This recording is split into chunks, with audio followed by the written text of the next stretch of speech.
పరిశుద్ధ లేఖనాల నుంచి దేవుని వాక్యాన్ని చూసుకుందాం. యాకోబు పత్రిక 5వ అధ్యాయం 9వ వచనం. యాకోబు పత్రిక 5వ అధ్యాయం 9వ వచనం. ఇదిగో న్యాయాధిపతి వాకిట నిలిచి ఉన్నాడు. నాతో పాటు చెప్పండి, ఇదిగో న్యాయాధిపతి వాకిట నిలిచి ఉన్నాడు. దాదాపు ఈ ఒక్క వాక్యంలో నుంచి యేసు ప్రభు రెండో రాకడ గురించిన అనేక విషయాలు మనం వింటూ ఉన్నాం. గడిచిన దినాల్లో చాలా వాక్యాలు విన్నామండి. యేసు ప్రభు యొక్క రెండవ రాకడ గురించి అనేక విషయాలు విన్నాం. త్వరితగతిన చూసుకుంటూ ఈరోజు అంశంలోకి మనం వెళ్దాం. అంటే గడిచిన దినాల్లో చాలా విషయాలు మనము చూసుకున్నాం. యేసు ప్రభు రెండవ రాకడ గురించిన విషయములు మనం ఖచ్చితంగా తెలుసుకోవాలి. అయితే దాని మీద ఎక్కువ మక్కువ చూపాలంటే ఎక్కువ మక్కువ చూపకపోయినా, అంటే రెండవ రాకడ చాలామంది రెండవ రాకడ అంశాలే చెప్తూ ఉంటారు. రెండవ రాకడ అంశాలే చెప్పచ్చు, కానీ అది మనల్ని కొంచెం జాగ్రత్త పడేలా చేస్తుంది. ఎప్పుడు అదే వాక్యమా కాదు, ఎప్పుడు మర్మాలు అంటారు కొంతమంది దైవజనులు, అయ్యే చెప్పుకుంటూ ఉంటారు. అదే కాదు, కానీ వాక్యంలో ఒక భాగం రెండవ రాకడ మనం తెలుసుకోవాలి. ఆ రెండవ రాకడ గురించి మనం ఈ మధ్య కాలంలో నేర్చుకుంటూ ఉన్నాం. అయితే ఇదిగో న్యాయాధిపతి వాకిట నిలిచి ఉన్నాడు అని యాకోబు రాసినప్పుడు, అంటే వాకిట న్యాయాధిపతి అంటే వాకిట యొద్ద న్యాయాధిపతిగా అని రాయబడింది. ఎవరి గురించి? ఇది యేసుక్రీస్తు వారి గురించి. కానీ పరిశుద్ధ లేఖనాల్లో మనం గడిచిన దినాల్లో గమనించాం, ఆయన ఎక్కడున్నాడు అంటే తండ్రి కుడి పార్శ్వమున మన కొరకు విజ్ఞాపన చేస్తున్నాడు అని విన్నాం.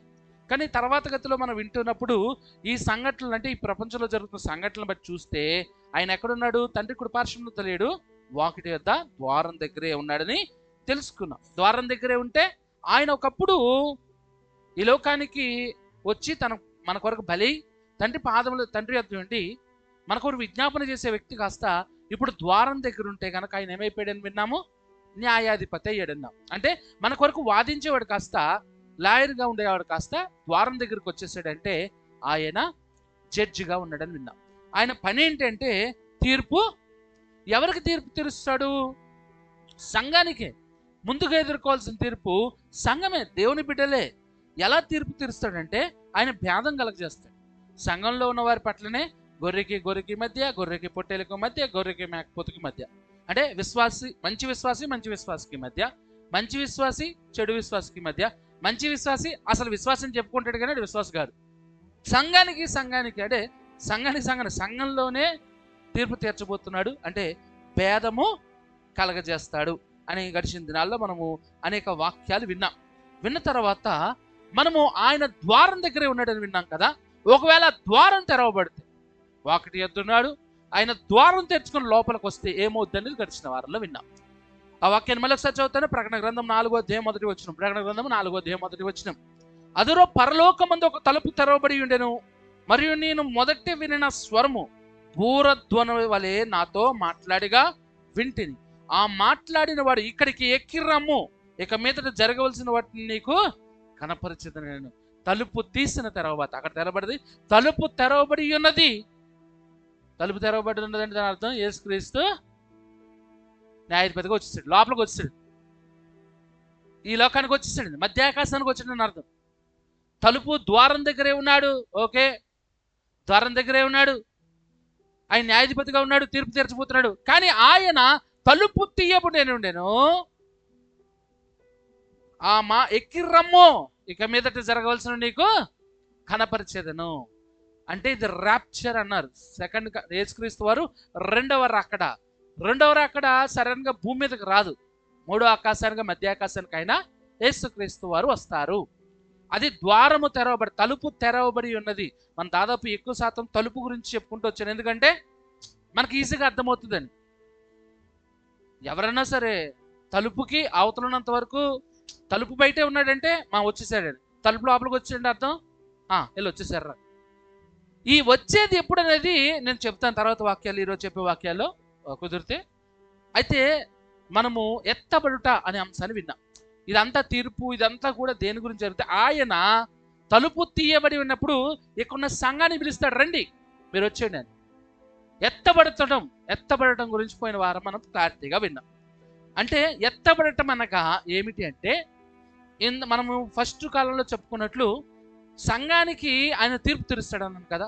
ఎట్లా అంటే ఈ ఎత్తబడే విషయంలో ఎవరైతే పరిశుద్ధమైన క్రైస్తవులు ఉన్నారో, నీతి నిజాయితీ కలిగి ఉన్నారో, వాళ్ళందరూ కూడా భూమి మీద నుంచి ఎత్తబడి ప్రభువుతో ఉండడానికి వెళ్తారు.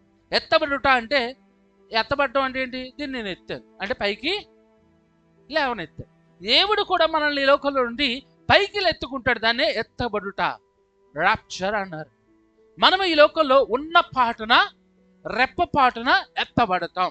ఎందుకు? దేవునితో ఉండడానికి అనే విషయంలో మనం వినుకుంటూ గడిచిన వారంలో చెప్పిన కొన్ని విషయాలు మీ ముందుకు తీసుకొచ్చి ఈరోజు వాక్యంలోకి వెళ్తాను. అందులో మనం చూసుకున్న వారిలో మృతులైన వారు మొదట లేతురు, సజీవులైన వారు కొనుపోబడుదురు. గడిచిన వారంలో చూసుకున్నాం. మృతులైన వారు మొదట లేస్తారు, తర్వాత సజీవులైన వారు కొనుపోబడుదురు. చచ్చిపోయిన వాళ్ళు మొదట లేతురు, సజీవులైన బతుకున్న మనము కొనుపోబడతాం.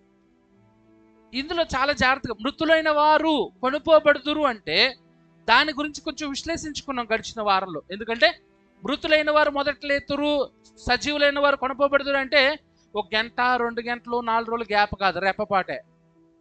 అంటే క్షణంలోనే వీళ్ళు ముందుకు వెళ్తారు. తర్వాత అంటే 1 గంట 4 రోజులు గ్యాప్ ఏమి ఉండదండి. ఒక్క క్షణంలోనే ముందు వాళ్ళకి అవకాశం. ఎవరికి? చనిపోయిన వారు. మృతులైన వారు మొదట లేతుర్రు. చనిపోయిన వారు అంటే లేతురు అంటే దాని అర్థం ఎక్కడ మనకు వెంటనే ఎక్కడ గుర్తొచ్చేద్ది? సమాధిలో నుంచి లేస్తారా? సమాధుల నుంచి లేస్తారా? చూసుకున్నాం గడిచిన దినాల్లో. చనిపోయిన వారు ఎక్కడికి వెళ్తారు అనే విషయాన్ని విన్నాం. చనిపోయిన వారు ఎక్కడికి వెళ్తారంట? మృతుల లోకానికి. వాక్యాలు ఎందుకు చెప్పట్లేదంటే గడిచిన వారంలో చెప్పాను. మళ్ళీ ఒకసారి ఒక 5 minutes బ్రీఫ్గా చెప్తున్నాను, మనకు మళ్ళీ ఒకసారి గుర్తు చేసుకోవడానికి. చనిపోయిన వారు ఎక్కడికి వెళ్తారు? చనిపోయిన ఏ మనిషి అయినా సరే బైబిల్ ప్రకారము మృతుల లోకానికి వెళ్తారు. మృతుల లోకం ఎక్కడుందంట? దిగిపోజేసను. ఎత్తడం అంటే పైకి, దిగిపోవడం అంటే కిందకి, అంతే కదా. దిగిపోజేస్తావా అన్నాడు. అంటే మృతుల లోకం ఎక్కడుంది? భూమిలో ఉంది, కింద. దాన్నే ఏమన్నారు? పాతాళం అన్నారు. ఈ పాతాళాన్ని చూసుకున్నప్పుడు పాతాళం అనగా ఏమిటి అనేది కూడా విన్నాం. పాతాళము అనగా ఏమిటి? 3 ప్రదేశాలను కలిపి పాతాళం అన్నారు. ఒకటి నెమ్మది పొందు స్థలం, రెండోది వేదన పడే స్థలం. అంటే ఒకటి నెమ్మది, హాయిగా ఉంటుంది. రెండోది వేదన, భయంకరమైన వేదన. వారిద్దరి మధ్యలో ఏముంటుంది? రెండింటి మధ్యలో భయంకరమైన ఆఘాతము ఉంటుంది. ఇటువైనోడు అప్పుడు వెళ్ళాడు, అటువైనోడు ఇటువైపుకి రాడు అని విన్నాం. ఇది పాతాళం. మరి ఇప్పుడు చచ్చిపోయిన వాళ్ళందరూ కూడా యేసుక్రీస్తు రాకముందు ఎక్కడికి వెళ్ళేవాళ్ళు? చచ్చిపోయిన ఏ వ్యక్తి అయినా పాతాళానికి వెళ్ళేవాడు. ఆ పాతాళంలో మంచోడైతే ఎక్కడికి వెళ్ళేవాడు?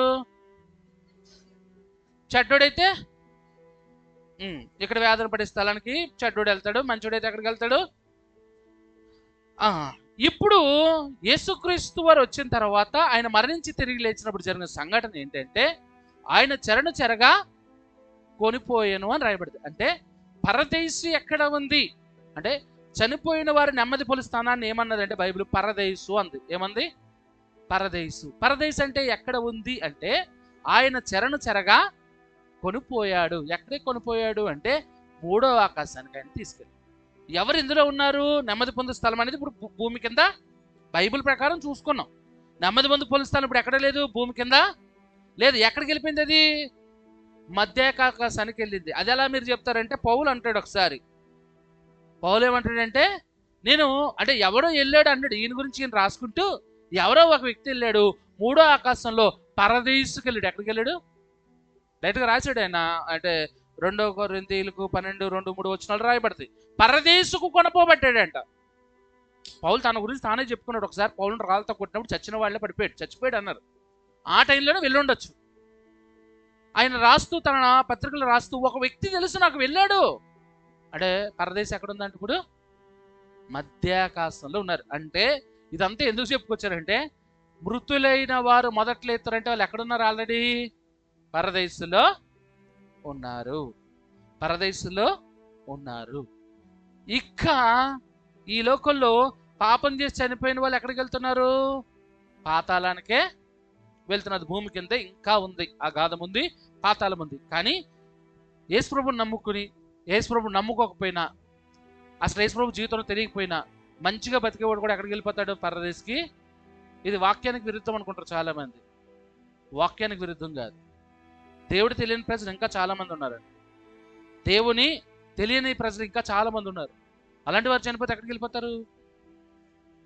మంచోడైతే ఏమైతే మంచి వ్యక్తులైతే సరే పక్కన పెడతాం. అయితే అంటే అంత మంచిగా ఎవడు బతకలేడులే.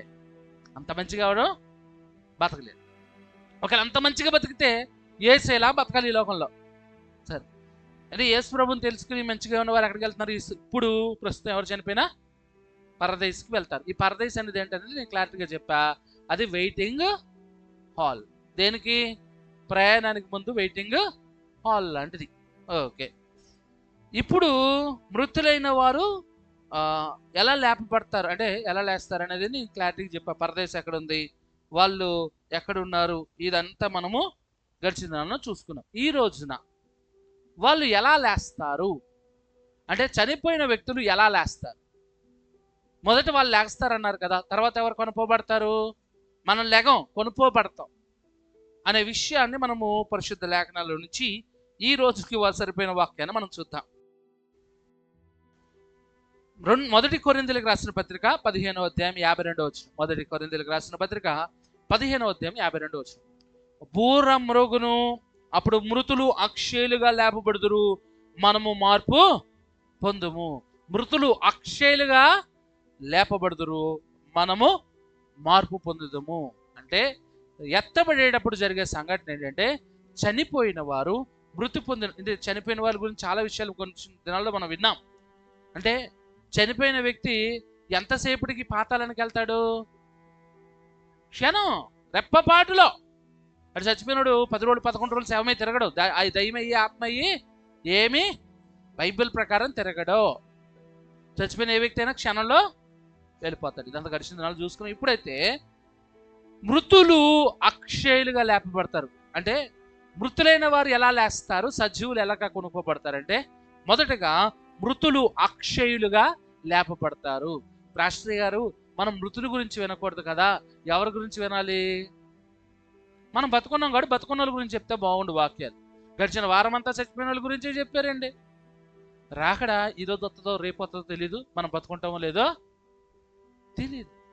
నువ్వు చచ్చే వరకు చాలా జాగ్రత్తగా ఉండాలి. అందుకే ఒకవేళ చచ్చిపోతే నువ్వు లేచి వచ్చి మారడానికి ఏ అవకాశం లేదు.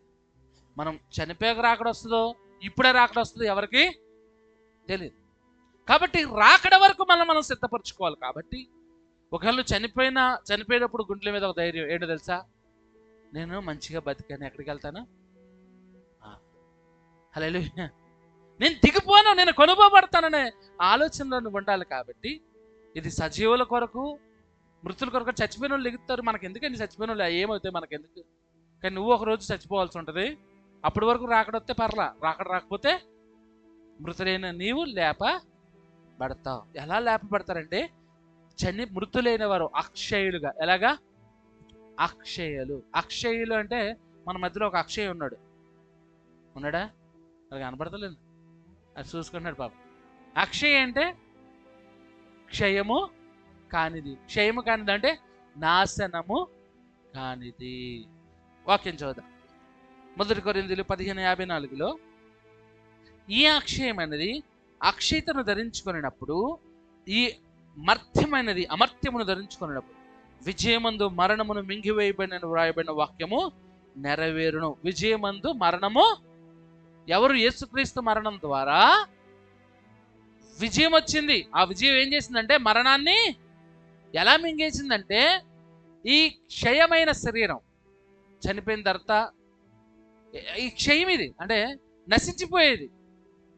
ఈ నశించిపోయే శరీరం నాశనం కాకుండా తయారవుతుంది. హల్లెలూయా. ఇక ఈ శరీరానికి నాశనం రాదు, క్యాన్సర్ రాదు, డయాబెటిక్స్ రాదు, ఏ రోగం రాదు, ఏ ఇబ్బంది రాదు. అక్షయమైనది అక్షయమయంగా మారినప్పుడే, అంటే నాశనం అయిపోయింది, ఇక నాశనము కానే కాదు. నాశనం కానే కాదు. ఈ నాశనము కానిదిగా నువ్వు తయారైనవు. అంటే చనిపోయిన వ్యక్తి ఆ శరీరము మొత్తం ఏమైపోయి ఉంటుంది? పాతిపెట్టిన తర్వాత చెప్పండి, పాతిపెట్టిన గుంటలో శరీరం ఏమైపోయి ఉండాలి? పురుగులు పట్టేసి కుళ్ళిపోయి భయంకరంగా తయారైపోయి రోజు రోజుకి ఎముకలు కూడా కొంతకాలానికి ఏమైపోతాయి, మొత్తం అట్లా కొంతకాలానికి ఎముకలు ఉంటాయి, ఎముకలు కూడా కొత్త కలిసిపోతాయి. కానీ ఆ నాశనం అయిపోయిన శరీరము ఏమవుద్దంట ఒక రోజున అక్షయముగా.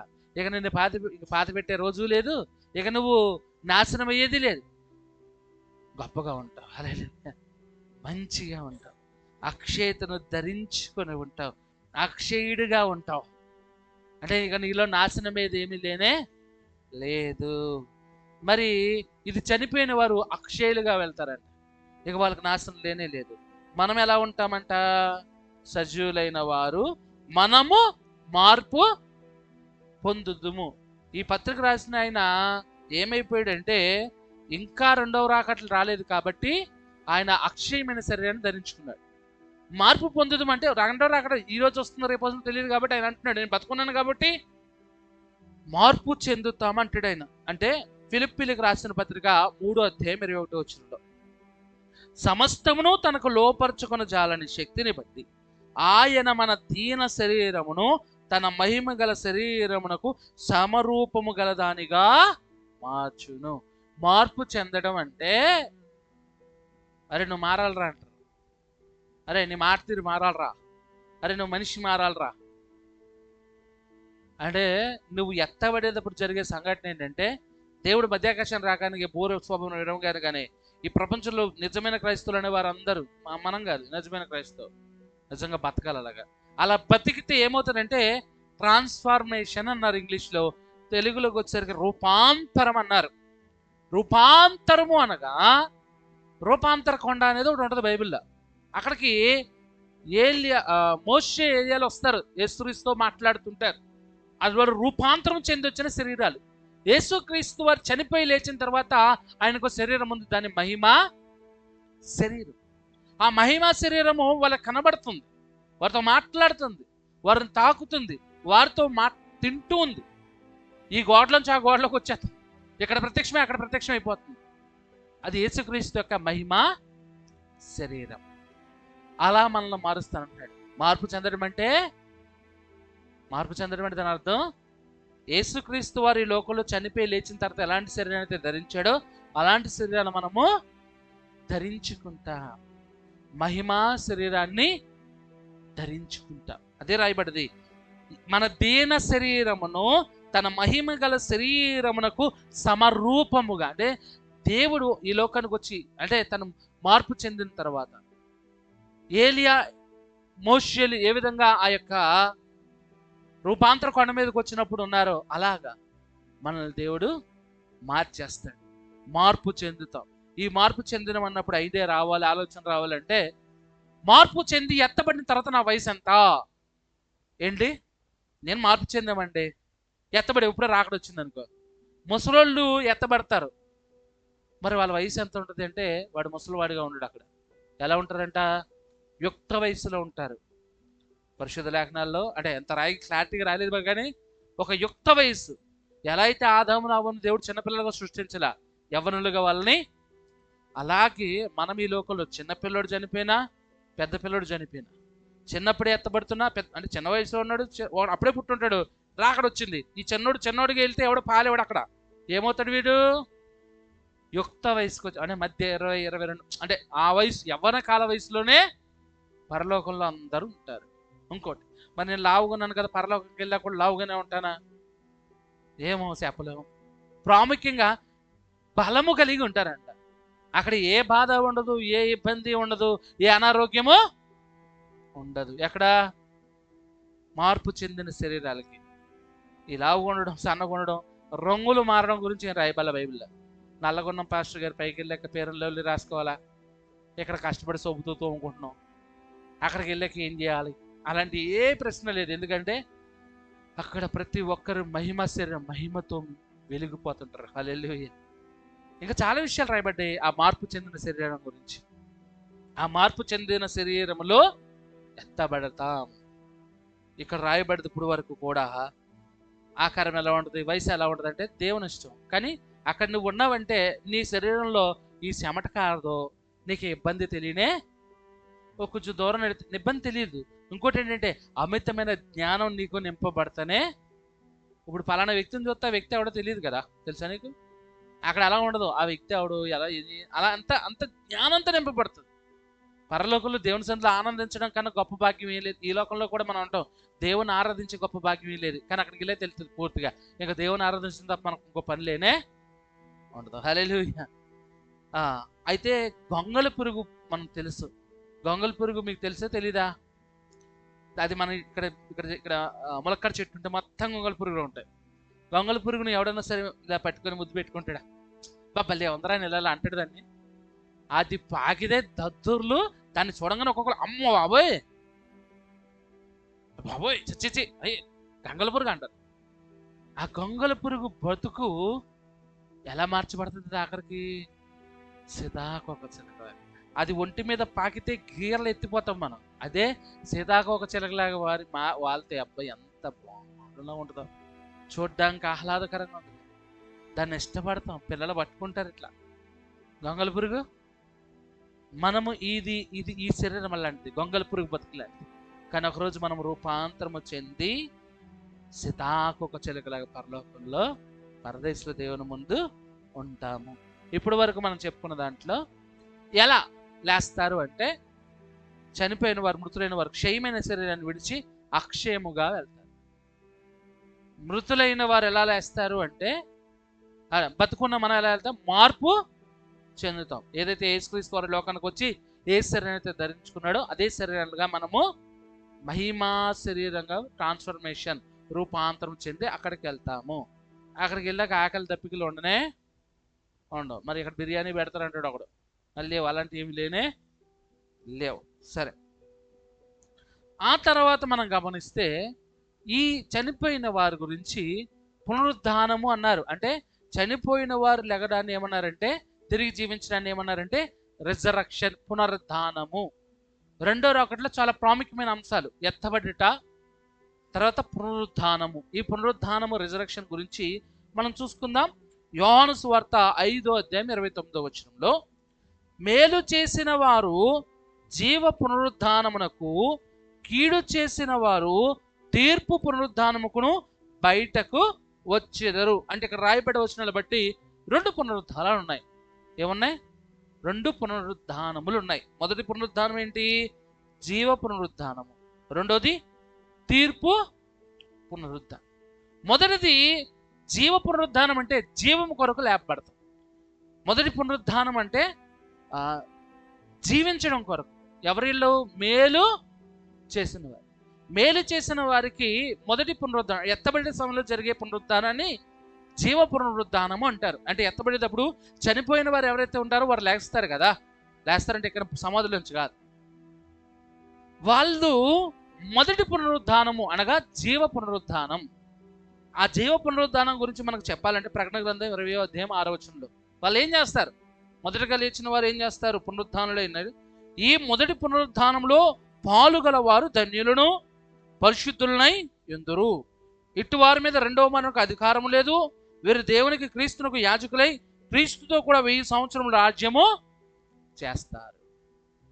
1000 సంవత్సరాల రాజ్యం చేస్తారు. అక్కడ పరదేశంలో యేసుతో ఉండి 1000 సంవత్సరాలు రాజ్యం చేస్తాడు. 1000 ఏండ్ల పరిపాలన అంటారు, లేకపోతే 1000 ఏండ్ల విందు అంటారు. చాలా విషయాలు రాయబడ్డాయి. 1000 సంవత్సరాలు క్రీస్తుతో ఉంటారు. ఎవరు? మొదటి పునరుద్ధానంలో పాలు భాగస్తులైన వారు క్రీస్తుతో, దేవునితో ఉంటారు. ఇది మొదటి పునరుద్ధానం అంటే లేచిన వారు. విడిచిపెట్టబడిన వారు రెండో పునరుద్ధానం అంటే మృతుల పునరుద్ధానం అని రాసుకున్నాం. అంటే అక్కడ రాయబడ్డ వచనము తీర్పు పునరుద్ధానము. మొదటిది జీవ పునరుద్ధానం అంటే చనిపోయిన వారిలో అందరూ ఒకేసారి లేగరు. ఒకసారి లేచేవాళ్ళు, మొదటిసారి లేచేవాళ్ళు జీవ పునరుద్ధానం అంటే యేసుక్రీస్తుతో 1000 సంవత్సరాల పరిపాలనలో 1000 ఏండ్ల విందులో యేసుతో క్రీస్తుతో కలిసి జీవించేవారు. రెండో పునరుద్ధానం రాయబడ్డది తీర్పు పునరుద్ధానం. వీళ్ళు కేవలం తీర్పు కొరకే. ఇక లాస్ట్ ఫైనల్ జడ్జిమెంట్, ఇది ఫైనల్ జడ్జిమెంట్, మహా తీర్పు ఇది. అది ఎప్పుడు అది ఏం జరుగుద్ది అంటే రెండో పునరుద్ధానంలో ప్రకటన గ్రంథం 20:13 సముద్రము తనలో ఉన్న మృతులను అప్పగించును, మరణమును పాతాళలోకమును వాటి వశమునున్న మృతులను అప్పగించును, వారిలో ప్రతివాడు తన క్రియల చొప్పున తీర్పు పొందును. అంటే ఇది రెండవది. అంటే మొదటిసారి వెళ్ళిపోతారు, రెండో పునరుద్ధరణ ఫైనల్ జడ్జిమెంట్కి ముందు జరిగే సంఘటన సముద్రంలో ఉన్న మృతులను అప్పగించారు.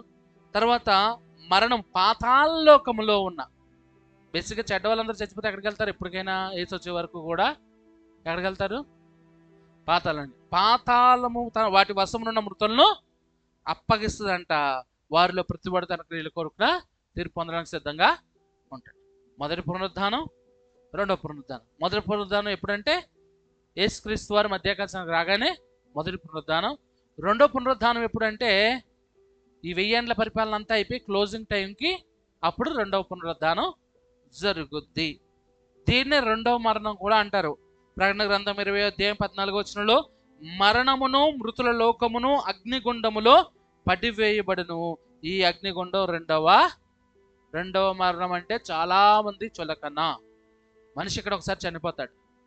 రెండవ మరణం అంటే తెలుసా? ఇక ఫైనల్గా యేసుక్రీస్తు ఇక క్లోజింగ్, బైబిల్ క్లోజింగ్, ఇక మొత్తం క్లోజింగ్. ఒరే మంచోడల్లా పరలోకం, చెడ్డోడల్లా ఎక్కడ పోవాలి? నరకం అని అగ్నిగుండంలో తోసేస్తాడు. ఇదే రెండవ. మొదటి మరణం మనుషుల నుంచి ఎడబాటు. మొదటి మరణం ఏంటి? మనుషుల నుంచి. రెండవ మరణం దేవుని నుంచి కూడా ఎడబాటు. ఇదే రెండవ మరణం, రెండవ పునరుద్ధానము. ఎత్తబడుట ఎప్పుడు జరుగుద్ది? ఈ పునరుద్ధానం కానీ ఎత్తబడుట కానీ ఎన్ని మనం చూసుకున్నాం. ఇది ఎప్పుడు జరుగుద్ది అనే విషయాన్ని జ్ఞాపకం చేసుకున్నాం. ఇవన్నీ మీకు అర్థమవుతుందో లేదో తెలియదు, కానీ నేను భయంకరంగా ఏం చెప్పట్లా, ఉన్నది వాక్యంలో ఉన్నది చెప్తున్నానండి. ఇది చెప్పచ్చు, అలా జరిగిపోద్ది, ఇలా జరిగిపోద్ది, టూ టాట్ అని చెప్పచ్చు నేను. కానీ చాలామంది అలా చెప్తున్నారు. వాక్యంలో ఉన్నదే మీ ముందుకు తీసుకొస్తున్నాను. వాక్యానికి మించి ఇంకేమీ లేనే. నాకు దర్శనం వచ్చింది, నాకు కళ వచ్చింది, నేను ఆ పుస్తకంలో చదివాను. ఎవరు నమ్మద్దండి. ఎందుకంటే రెండవ రాకడ అనేది చాలా అమూల్యమైనది. అది పరిశుద్ధ లేఖనాల నుంచి మనము క్షుణ్ణంగా చూసుకుంటున్నాం. ఓకే. ఎత్తబడిలో చనిపోయిన వారు అక్షయులుగా మారుతారు, సజీవులు మార్పు చెందుతారు. అందులో చనిపోయిన వారు పునరుద్ధానం అన్నారు. అంటే చనిపోయిన వారు లెగడాన్ని పునరుద్ధానం. అంటే 2 పునరుద్ధానాలు ఉన్నాయి. ఒకటి యేసుక్రీస్తు ఉండడం కొరకు, రెండోది నరకానికి పోవడం కొరకు, తీర్పు కొరకు. దాన్నే రెండవ మరణం అన్నారు. ఫైనల్ జడ్జిమెంట్ జరిగి. అయితే ఈ ఎత్తబడుట ఇప్పుడు జరుగుద్ది అంటే పాస్టర్ గారు ఎంత విన్నాం మన దేని కొరకు అంటే, యేసుక్రీస్తు వస్తాడు, మధ్యాకాశానికి వస్తాడు, తలుపు దగ్గర ఉన్నాడు. ఆయన అయితే ప్రస్తుతం మనం విన్న వాక్యాలు బట్టి ద్వారం దగ్గరే ఉన్నాడు ఆయన. మరి ఎప్పుడు లోపలికి వస్తాడు? ఎప్పుడు వస్తాడు అంటే వీటికి 3 థీరీస్ చెప్తారు ఈ లోకంలో. 3 థీరీస్ ఏంటంటే, శ్రమల ముందు కాలంలో వస్తాడు. మొదటిది ఏం చెప్తారంటే, ఎప్పుడైతే ఈ ఎత్తబడుట జరుగుద్దో అప్పుడు ఈ లోకంలో 7 ఏండ్ల శ్రమకాలం. 3.5 ఏండ్లు అంటే 3.5 సంవత్సరాలు మన లెక్క, దేవుని లెక్కలో. ఈ లోకం మీద 7 ఏండ్ల శ్రమకాలం రాబోతుంది. ఎప్పుడు అంటే ఆ శ్రమ ఎలా ఉంటుంది అంటే, బేసిక్గా నరకం భూమి మీద ఉంటుంది. ఆ నరకం భూమి మీద ఉంటుంది. రేపు నాకు తెలిసి వచ్చే వారంలో చూసుకుందాం వాక్యం. భూమి మీద నరకం ఉంటుందండి. చాలామంది అంటారు, అబ్బో నరకంలా ఉంది మా ఇల్లు అంటారు కదా. అది కాదు నరకం. ఒకడు చచ్చిపోవాలని పరిగెడతాడంట, నేను సావాలి. అది సావు రాదు. ఎందుకంటే గిల్లగిల్లలు ఆడిపోతాడు ఈ భూమి మీద. రోగాల చేత, తెగుల చేత, సమస్యల చేత, యుద్ధాల చేత, భూకంపాల చేత, కరువుల చేత, కష్టాల చేత ఎన్ని వస్తాయి తెలుసా? వ్యాధులు, రోగాలు, బాధలు. అంటే మరణపు కుప్పలు తగలట్టు అనుకుంటారు. అది వచ్చేవారు విన్నాం, చాలా జాగ్రత్తగా విన్నాం. వచ్చేవారు భయంకరమైన వర్తమానం అది.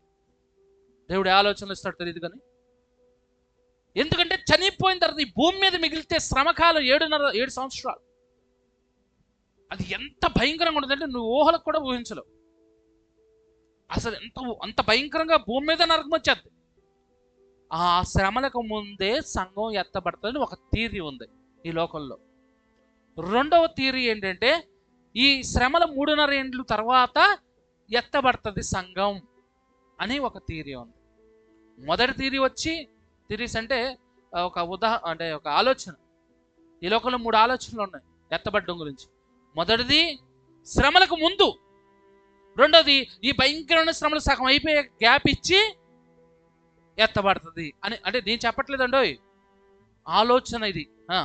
మూడోది శ్రమలు మొత్తం 7 ఏండ్లు అయిపోయాక అప్పుడు రాకడ ఎత్తబడటం ఉంటుంది అని రాయి.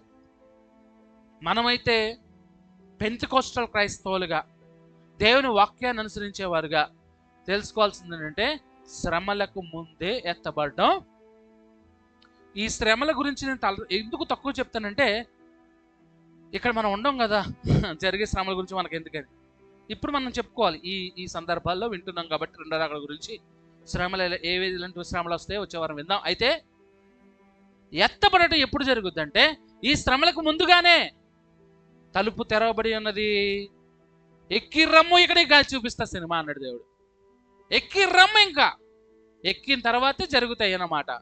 ముందు ప్రకటన గ్రంథంలో మొదటి అధ్యాయం ఎలా రాశారు, ఎవరు రాశారు, ఈ యోహాను ఎవరు, ఏం చేస్తున్నాడు, ఎక్కడ ఉన్నాడు అని రాసుకుంటూ వచ్చి 2-3 అధ్యాయాల్లో ఏం రాసుకుంటూ వచ్చారంటే ఎలాగుంది అసలు, సంఘాలు ఎలా ఉన్నాయి, వాటి కాలక్రమేణా ప్రకారం సంఘాలు ఎలా మారతాయి అనేది రాసుకుంటూ వచ్చి ఇక 4వ అధ్యాయం రాగానే తలుపు తెరవబడింది.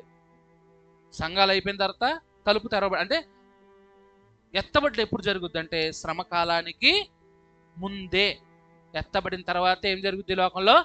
శ్రమ వస్తుంది. శ్రమ తర్వాత ఆఖరికి ఏమవుద్దంటే ఎత్తబడ్డం. కొంతమంది బ్యాచ్ ఉన్నారు ఈ క్రైస్తవ లోకంలో కూడా, వాళ్ళ సంఘాలు ఉన్నాయి కొన్ని. వాళ్ళు ఏం చెప్తారంటే 1960లోనే క్రీస్తు వచ్చేసాడు, రెండవ రాకడ ఎక్కడొచ్చింది అంటే నమ్మే వాళ్ళు ఉన్నారు. ఇలాంటి పిచ్చి పిచ్చి నమ్మే కూడా. ఎత్తబడ్డం అంటే మాటలు కాదు, శ్రమకాలం అంటే ఇది శ్రమకాలం, కృపాకాలం. ఒక్కరోజు సంఘంలో నిలబడి ఒక అబద్ధం ఆడి వెంటనే చచ్చిపోయిన భార్య భర్తలు ఎవరు? అననీయ. అలా ఉంటుంది దేవుని యొక్క సన్నిధి, శక్తి. రాకడ వచ్చేసింది అంటే రాకడ. అది ఎప్పుడు వస్తుంది అంటే మత్తయి సువార్త 24:36లో, అయితే ఆ దినము గూర్చి ఆ గడియను గూర్చి తండ్రి మాత్రమే కానీ ఏ మనుష్యుడైనను పరలోకమందులు దూతకైనను కుమారుడైనను ఎర్రగర్రు. ఆ దినం గురించి ఆ గడియ గురించి ఎవరికి తెలియనే, కేవలం యేసయ్యకి తప్ప. యేసయ్య ఎప్పుడు మధ్యాకాశానికి వస్తాడో ఆయనకి తప్ప దూతలకు తెలియదు, మనుషులు ఎవరికి తెలియదు అని తండ్రికే తెలుసు. హల్లెలూయా. ఆ దినం గురించి మనం చాలా మంది చెప్పేస్తుంటారు, ఇదిగో రాకడ 2012 యుగాంతం అన్నారా లేదా? 2012 ఏంటంటే అటు సినిమా ప్రమోషన్ కోసం ఏకంగా ప్రపంచం నాశనం అయిపోద్ది అన్నాడు. మనం చాలా మందిని నమ్మేశారు. మాయన్ క్యాలెండర్ ప్రకారం 2022 మొత్తం నాశనం అన్నాడు. పోలా. తర్వాత అమెరికాలో ఒక క్లాక్ ఉంటుంది, డూమ్స్డే క్లాక్ అనేది తిరుగుతుంటుంది. అది 12కి రాగానే రాకడ అంటారు. అది ఎప్పుడు వస్తుందో దేవుడు ఎక్కడ సూచనలు చెప్పలేదు. దర్శనాలు ఇచ్చినా ఏమిచ్చినా అని చెప్తున్నాడు. ఇక్కడ ఏది నడవదో ఆయన వచ్చే వరకు. కాబట్టి 1 కొరింథీయులకు 15:51లో, ఎదిగో మీకు ఒక మర్మం తెలుపుచున్నాను, మనమందరము నిద్రించుము గాని నిమిషములో ఒక రెప్పపాటున కడమోగానే మనమందరము మార్పు ఒక్క నిమిషంలో. ఆ సమయం ఎప్పుడు ఎవరికి తెలియదు. కాబట్టి మన ఇంటికి ఎప్పుడు ఎవరన్నా వస్తున్నారనుకో, ఎప్పుడు వస్తారో తెలియనప్పుడు ఏం చేస్తాం? ఎప్పుడు రెడీగా ఉంచుతాం. అలాగ మనల్ని, మన దేహాల్ని మనము రెడీగా ఉంచుకుందాం. ఎందుకొరకంటే ఎత్తబడుట కొరకు, లేకపోతే మార్పు చెందడం కొరకు. పరిశుద్ధంగా ఉంటేనే దేవుడు తీసుకుంటాడు మనం. పరిశుద్ధంగా లేకపోతే నిత్య మరణం, అంటే రెండవ మరణం, పాతాళానికి వెళ్తాం. ఎత్తబడటమే అందరికి ఇష్టం, ఏదైనా మంచిదే ఇష్టం. కాబట్టి మనం మంచిగా ఉంటే, మంచిగా బతికితే ఎక్కడికి వెళ్తాం? దేవుని సన్నిధిలో ఉంటాం. అది ఎప్పుడు ఎవరు చెప్పని 100 సంవత్సరాల తర్వాత, రేపు మాపు ఏ క్షణం అనేది ఎవరికి తెలియదు. బైబిల్ ప్రకారం నిమిషంలోనే జరుగుతుంది. క్షణం రెప్పపాటులో జరుగుద్ది. కాబట్టి ప్రతిరోజు, ప్రతి గడియ, ప్రతి నిమిషం భయపడుతూనే జాగ్రత్తగా బతుకుదాం. హల్లెలూయా. ఎందుకు బతకాలి అనేది వచ్చే వారం వాక్యం విన్నాక తెలుస్తుంది. దయచేసి అందరు రండి, వచ్చే వారం తెలుస్తుంది ఎందుకు మనము మంచిగా బతకాలంటే. ఆ శ్రమల కాలం భూమి మీద ఎలా ఉంటుంది, నరకంలో పడ్డాక తర్వాత విషయం, నరకంలో ఇంకెంత భయంకరంగా ఉంటుందో తర్వాత విషయం. కానీ ముందు శ్రమల కాలం రాబోతుంది. వార్నింగ్స్ చెప్తారు, నువ్వు ట్యాబ్లెట్ వేసుకోకపోతే ఇలాగా, నువ్వు ఆపరేషన్ చేయించుకోకపోతే ఎలాగా అని చెప్తారు డాక్టర్లు. చేయించేసుకో, మార్పు చెందిపో, ఎప్పుడైనా మార్పు చెందిపో, లేకపోతే పరిస్థితి కొన్ని క్యాన్సర్ గడ్డ వచ్చింది, అంటే ఏదో సమస్య వచ్చింది, సెప్టిక్ అయింది, పుండయి. ఇప్పుడు దాన్ని ఏం చేయాలి? ముందుగానే ఉన్నప్పుడు ఏం చేయాలి? కొంచెం క్లీన్ చేస్తే ఓకే. అది ఇంకొంచెం పెద్ద పుండు అయింది, దాన్ని గోక్కుంటూ దాన్ని ఏం చేయాలి? కట్ చేసి తీయాలి. ఇంకా పెద్దదైంది, దాన్ని అసలు తీసుకుంటలేదు. అది ఏమవుద్ది? డాక్టర్ దగ్గరికి వెళ్ళినప్పుడు చెప్తాడు, డాక్టర్ గారు ఈ పెద్ద కురిపోయింది కదా, దీన్ని తీగిపోతే ఏమవుద్ది అంటే శరీరం అంతా పాకేసి చీము గారుతూ రసం గారుతూ మొత్తం అంతా లోపల శరీర భాగాలకి బ్యాక్టీరియా వెళ్ళిపోయి ఎముకల్ని తినేసి కండరాలను తినేసి, అబ్బా చెప్తుంటే బాగుంటుందా? కాబట్టి ఏం చేయాలి? ఇప్పుడే చెడును తీసే మంచిగా మారి వచ్చే వారం విందాం, ఆ తీర్పులో శ్రమలలో విడిచిపెట్టబడిన వారు ఎలా ఉంటారు. అప్పుడు మనకు క్లారిటీ వస్తుంది, విడిచిపెట్టబడతామా ఎత్తబడతామా. ఇప్పుడు వరకు నువ్వు విన్న దాంట్లో ఎత్తబడడం గురించి అనేక విషయాలు విన్నాం. మనము ఎత్తబడే వారిగా ఉంటాం, అంతకుమించి ఇంకేం లేదండి. ఇంకొక గోలే వద్దండి మనకి, ఆస్తులు సంపాదన. ఎత్తబడే వారిగా ఉందాం. దేవుడి వాక్యాన్ని మన జీవితాల్లో ఫలింపజేయను గాక. ఆమేన్, ఆమేన్.